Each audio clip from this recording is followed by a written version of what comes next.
กองประชุมแลกเปลี่ยนทบทวนบทเรียนระหว่างองค์การพัฒนาและบริหารตัวเมืองปักสันและองค์การกสิกรรมและสิ่งแวดล้อมเมืองปักกระดิ่งได้จัดขึ้นในตอนบ่ายของวันที่27กรกฎาคม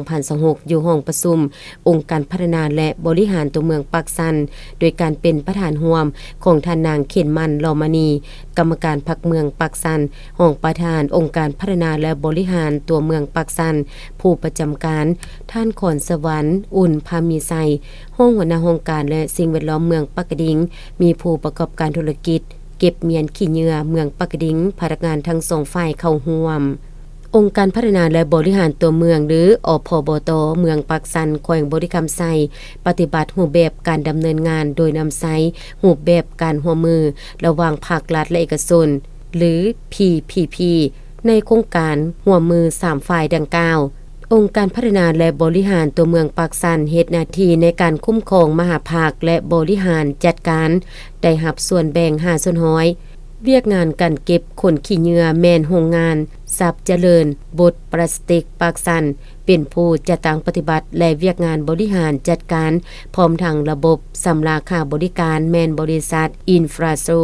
จำกัดทั่วเมืองปักสัน54บ้านมีปริมาณขี้เหยื่อเกิดขึ้นประมาณ 36.5 ต้นต่อมือในนั้นขอบเขต19บ้านที่องค์การพัฒนาและบริหารตัวเมืองปักสันรับผิดชอบมีปริมาณขี้เหยื่อ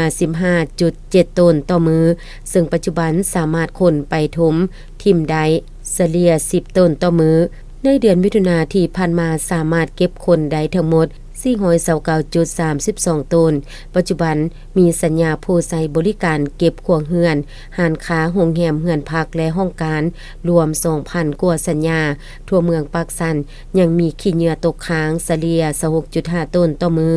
ซึ่งเป็นสิ่งท้าทายที่บริษัทและอำนาจการปกครองต้องได้ร่วมกันแก้ไขนอกจากนั้นยังได้เอาใจใส่เวียกงานอนามัยถนนหนทางคูกลางทางตัดต้นไม้และบำรุงรักษาสวนสาธารณะเพื่อสร้างให้เมืองปักสันมีความสะอาดงามตากองประชุมครั้งนี้ยังได้แลกเปลี่ยนบทเรียนซึ่งกันและกันเป็นต้นแม่นการบริหารการบริการการคุ้มครองรับมือกับท่าเอียงการเพิ่มขึ้นสิ่งเสียเหลือจากกิจกรรมของมวลชนและภัยธรรมชาติที่จะเป็นบทอิงให้แก่การคุ้มครองการบริหารการจัดการให้แก่ภาครัฐและผู้ประกอบการอยู่คันเมืองจะนำไปจัดตั้งปฏิบัติ